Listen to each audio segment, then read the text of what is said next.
You think you know the story of Rumpelstiltskin. It's a simple, strange little fable. A foolish miller lies to a king, boasting his daughter can spin straw into gold. The greedy king locks the girl in a room, threatening death if she fails. A bizarre little man appears, performs the impossible task in exchange for her necklace, then her ring. On the third night, with nothing left to give, she promises him her firstborn child. Years pass, she becomes queen, has a baby, and forgets her promise. The man returns to collect. Horrified, she offers him all the kingdom's riches, but he refuses. He wants a living thing. He gives her a cruel bargain. Guess his name in 3 days, and she can keep her child. After 2 days of failure, her messenger overhears the man gloating and singing his own name in the woods. The queen reveals his name, Rumpelstiltskin. In a fit of rage, he stamps his foot so hard it goes through the floor, and when he pulls it out, he tears himself in two. That's the story you know. A victory of a clever queen over a monstrous child-stealing goblin. But that story is a lie.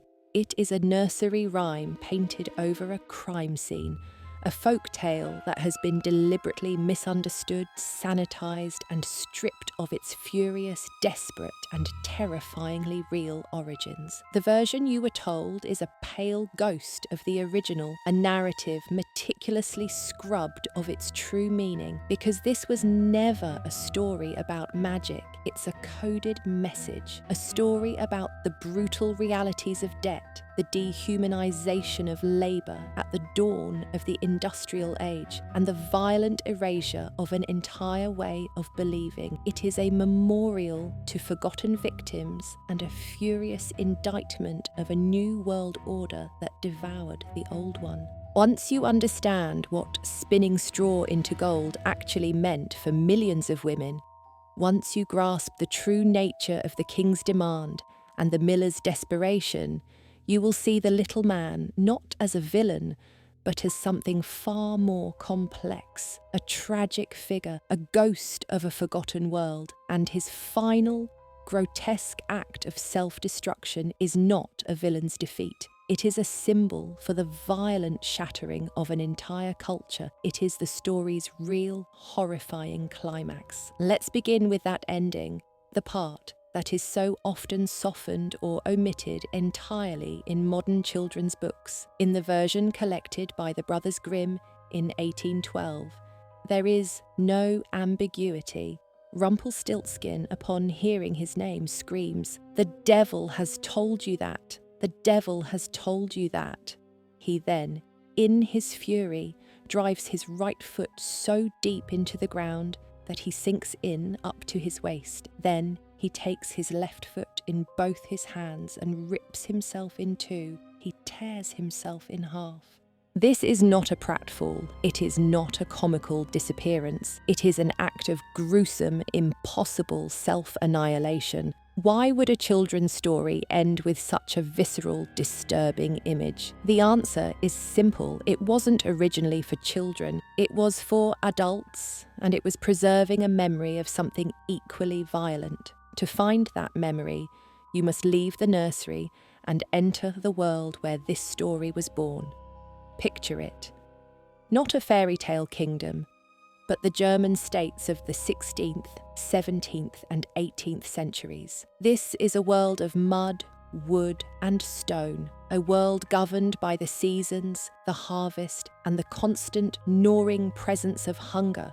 For the vast majority of people, the peasants, the tenant farmers, the village artisans, life is precarious. One bad harvest, one sick animal, one harsh winter, and you are staring into the abyss of starvation. In this world, debt is not a number on a ledger, it is a physical chain. You owe your lord a portion of your crop. You owe the church a tithe. You owe the miller for grinding your grain. If you cannot pay, the consequences are dire. You could be evicted from your land, your tools confiscated, your family cast out to beg or starve. This is the background radiation of the story. the unspoken terror that motivates every character. The miller's boast is not just foolish pride, it is the desperate gamble of a man on the edge of ruin. He sees the king, the embodiment of power and wealth, and in a moment of panic, he offers the only thing he has left to trade: his daughter. He is not just selling her potential, he is selling her life, her body, her labour, on the slimmest of chances that it will save him. He is the first link in a chain of exploitation, and the king. In our modern retelling, he is a generic, greedy monarch, but historically he represents something new and terrifying that was emerging in this period: the proto-capitalist. He is the landowner, the merchant, the guild master who is no longer content with a share of the harvest. He wants a product. He wants surplus value. He is the engine of a new kind of economy based not on subsistence, but on production and accumulation. He locks the girl in a room full of straw and demands gold. This is the story's central transaction, and it is the first and most important piece of code we must decipher. Spinning straw into gold was not a metaphor for alchemy, it was a metaphor for industry. You have to understand the economic reality of the time. For centuries, one of the most vital domestic industries, particularly in Northern Europe, was the production of textiles, and the raw material for one of the most important textiles, linen, was flax. When flax is harvested and processed, it looks like straw. It is a bundle of rough, coarse, straw-like fibres. And who did the work of spinning this straw into fine thread? Women, almost exclusively. From a young age, girls were taught to use a distaff and spindle, and later a spinning wheel. It was relentless, back-breaking work. A woman's life could be measured in the miles of thread that passed through her fingers. This thread was the gold of the peasant economy. It could be woven into cloth to clothe the family, or it could be sold to merchants for coin. In many regions, it was a primary source of household income, the only thing standing between a family and starvation. So, when the king locks the miller's daughter in a room of straw and demands gold, he is not asking for a miracle. He is making a brutal, industrial demand. He is a textile merchant, a putter out, who has provided the raw material, the flax, and is demanding a quota of finished product, the thread, on an impossible timeline. The room is not a castle chamber, it is a primitive workshop, a sweatshop. The threat of execution is not a fairy tale hyperbole, it is the real threat of ruin, starvation, or debtor's prison that hung over every single worker. Imagine that girl, not a princess in waiting, but a teenager from a poor family. Let's call her Else. Her hands are already calloused from spinning, but she has never seen so much raw flax in her life. The quota is impossible, she knows it. Spinning is a slow, painstaking process. What the king demands in one night would take weeks, maybe months. She is not weeping because she can't do magic. She is weeping because she has been condemned to death by a labour contract she cannot possibly fulfill. This is not fantasy. This is the lived reality of the putting out system, the precursor to the factory. A merchant would provide raw wool or flax to a village family and demand a certain amount of finished thread or cloth by a certain date. The payment was often pitiful, and failure to meet the quota would plunge the family deeper into debt, binding them to the merchant in a cycle of servitude not far removed from slavery. The miller's daughter is trapped in this exact system. Her father made the deal, and she is the collateral. Now, into this room of industrial despair comes the little man. Who is he? In the sanitized version, he's a goblin, a demon, an evil imp. But this is a modern interpretation, layered on by centuries of Christian moralizing. To understand Rumpelstiltskin, you have to dig deeper into the pre-Christian bedrock of European folklore. He is what folklorists call an elemental, a nature spirit, a creature of the earth. His ancestors are the dwarfs, kobolds, and gnomes of Germanic mythology. These beings were not inherently evil. They were wild, amoral, and powerful. They were masters of the earth's secrets. They were miners who knew the veins of ore, smiths who could forge magical swords, and craftsmen of supernatural skill. They were the personification of a power that existed outside the human world of lords and churches. They were the spirit of the untamed wild, of the mountain, of the mine. Rumpelstiltskin is a relic of this older world. He is a master artisan. Spinning, weaving, and smithing were often seen as magical arts, and he possesses that ancient magical skill. He can do what the girl cannot.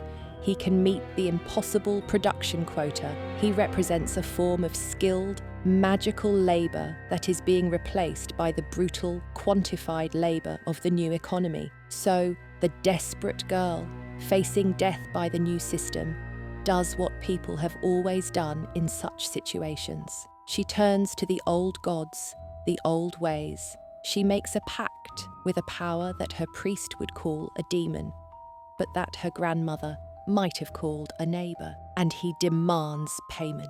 This is crucial. His world is not one of free miracles.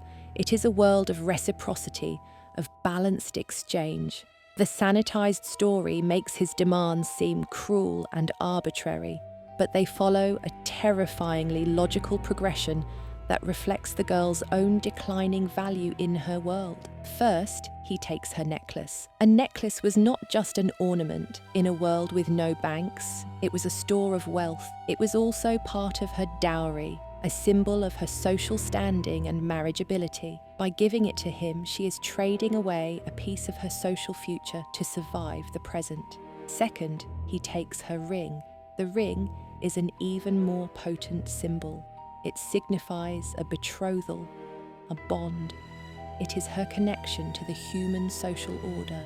Giving it away is another step of alienation. She is severing her ties to the community, sacrificing her identity as a future wife and mother, all to satisfy the king's relentless demand for production. On the third night, she has nothing left. She has been stripped of her wealth and her social standing.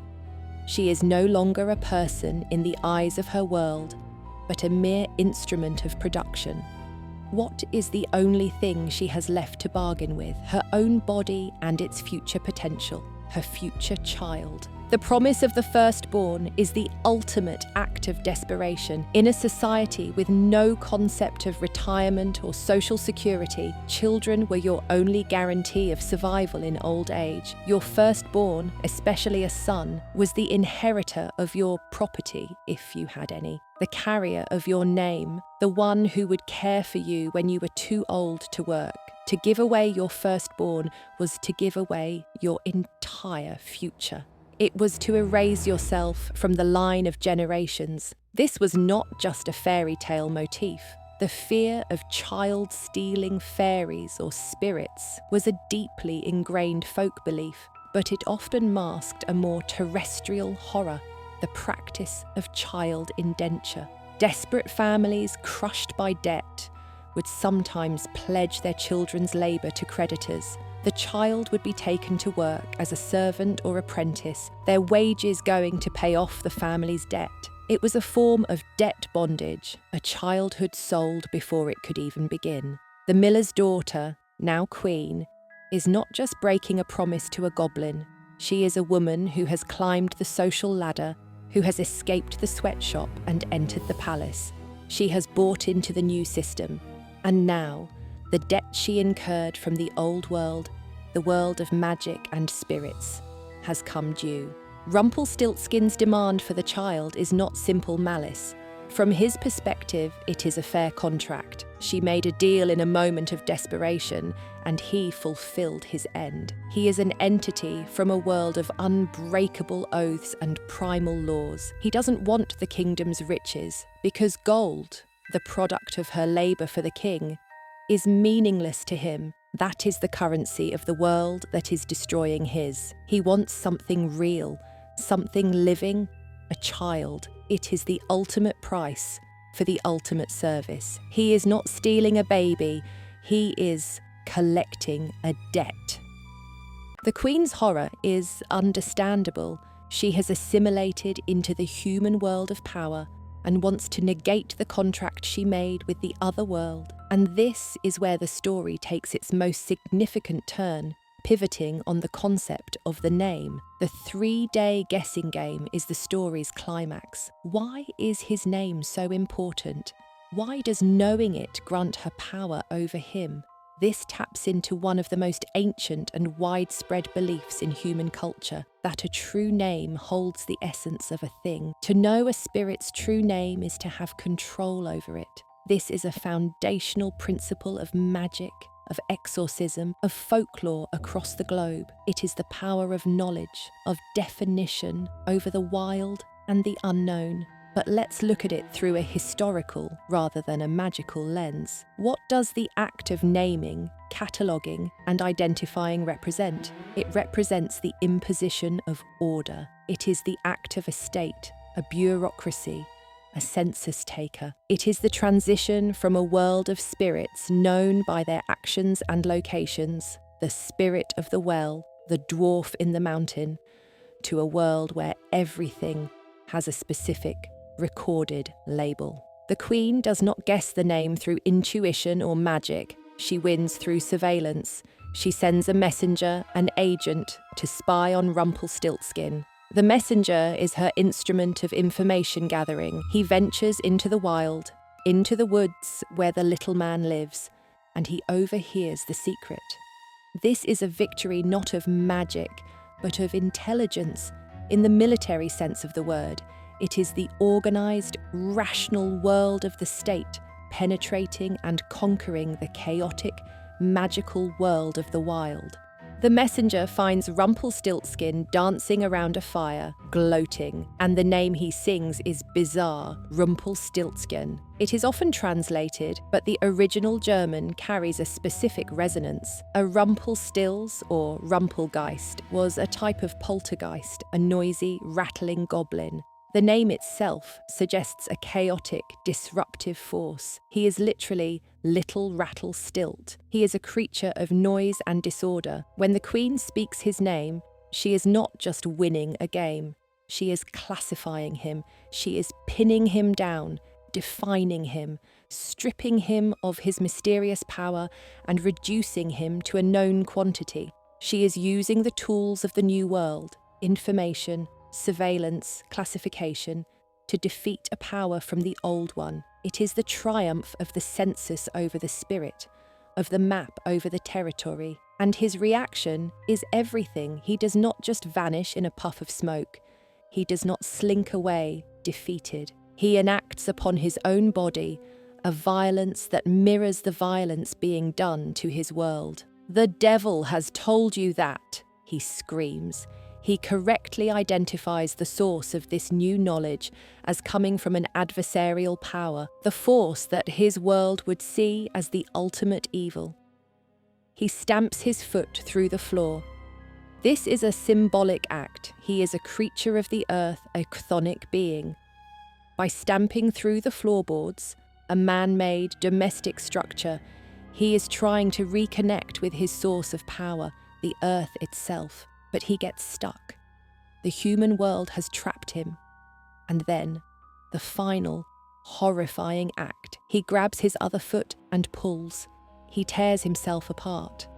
This is the symbolic core of the entire tale. It is not the tantrum of a thwarted villain. It is the allegorical death of a world. Rumpelstiltskin, the avatar of the pre-Christian, pre-industrial world of magic, craft, and nature, is confronted by a new system that has co-opted his skill, negated his bargains through legalistic tricks, and stripped him of his power by naming and defining him. He cannot exist in this new world. It has no place for him. His very nature is incompatible with it. So he destroys himself. He rips himself in two, a visceral metaphor for a world being violently torn apart. One half is the past, the other is the future, and they cannot coexist. It is the suicide of a god, the self-immolation of a belief system. It is the primal scream of the artisan being replaced by the assembly line, of the forest spirit being paved over by the city, of the magical pact being superseded by the legal contract.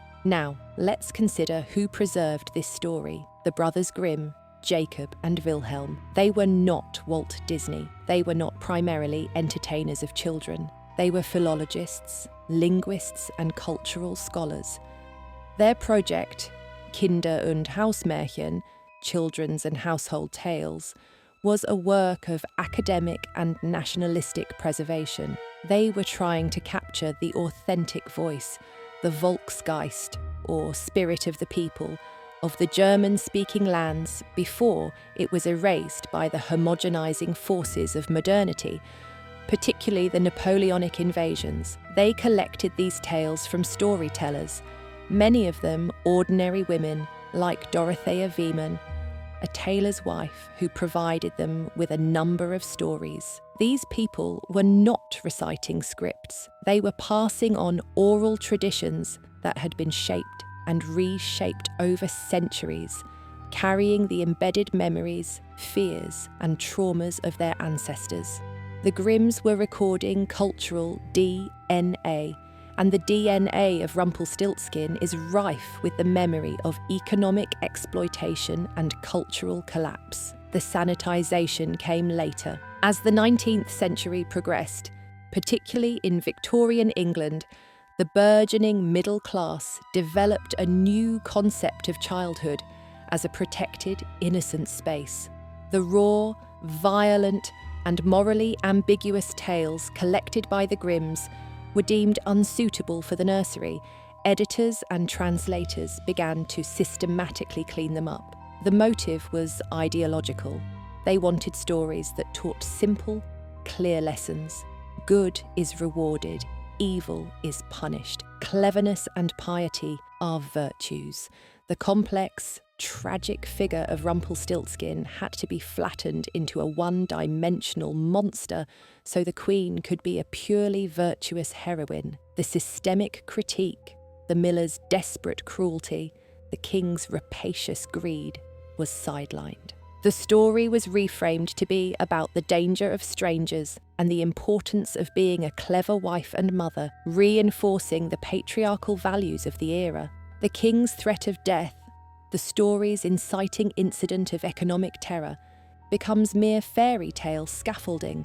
The focus shifts from the horror of the sweatshop to the horror of the goblin. In this act of narrative cleansing, the story's entire political and historical dimension was erased. Rumpelstiltskin's gruesome death became a moment of righteous, cartoonish comeuppance rather than the tragic, symbolic apocalypse it was meant to be. They took a story about class warfare and turned it into a bedtime story. Think about the elements we've deconstructed. Straw into gold, not magic, but the brutal, feminized labour of the textile industry, transforming raw flax into the gold of linen thread. The king, not a fairy tale monarch, but a nascent capitalist. A merchant demanding an impossible production quota under threat of death. The miller, not just a fool, but a desperate man under immense economic pressure, willing to sell his daughter into bonded servitude.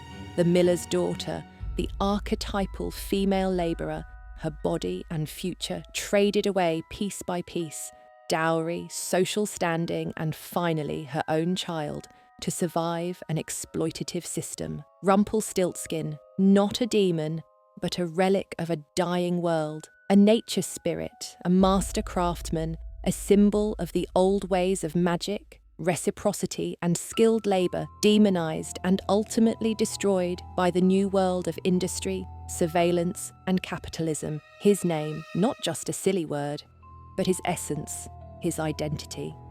To learn it is to classify, control, and neutralise him, an act of bureaucratic power conquering magical power. His death, not a villain's defeat, but a symbolic representation of a culture tearing itself apart under the strain of a violent transition into modernity. When you put these pieces back together, the story is transformed. It is no longer a quaint fable. It is a searing piece of social commentary, a ghost story whispered from the dawn of the industrial age. It is the collective memory of the millions of forgotten women whose lives were consumed by the spinning wheel, their labour creating the wealth of nations, while they themselves remain trapped in poverty and servitude. The story endures not because it is a charming fantasy, but because the deep structures of power it depicts are still with us. We still live in a world of impossible demands, of predatory contracts that promise ruin if we fail. We still see labour being devalued and people being forced to make unthinkable bargains to survive. The names have changed. The king is now a corporation, the castle is a factory or an office, the spinning wheel is a keyboard. But the fundamental dynamic of exploitation remains. Rumpelstiltskin is the ghost in that machine. He is the rage of the skilled worker made obsolete. He is the spirit of the natural world paved over and commodified. He is the memory of a time when a bargain was a sacred oath, not a clause in a contract to be escaped through a loophole. The story of Rumpelstiltskin is not a bedtime story. It is a historical document, written in the symbolic language of folklore. It is a testament to the trauma of a world in transition, a monument to the forgotten dead of the first industrial revolution. And that final, shocking image of a body torn in two is the most honest part of the whole tale. It is a warning. It is a scream preserved in narrative amber. It is not a triumph of good over evil. It is the primal scream of a world being ripped apart by a new economic order, a final, violent protest against being named, known, commodified and erased. Rumpelstiltskin did not lose the game. He refused to continue playing in a world that had already destroyed his.